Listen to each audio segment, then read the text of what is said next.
Muna itong location mga ka-vlogs sa to ang prenup for today's video and to atong client mga ka-vlogs. So nag-ilis pa sila sa to ang third and last set for today's video.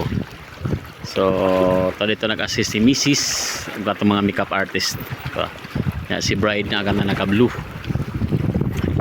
And kita humol tas dagat mga ka-vlogs kay gamit tag zoom lens para bisag layo ta kuha gyud pa nato close up.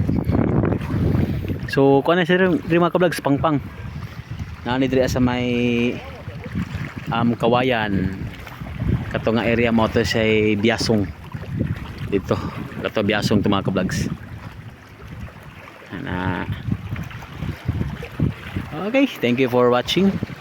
See you on my next video.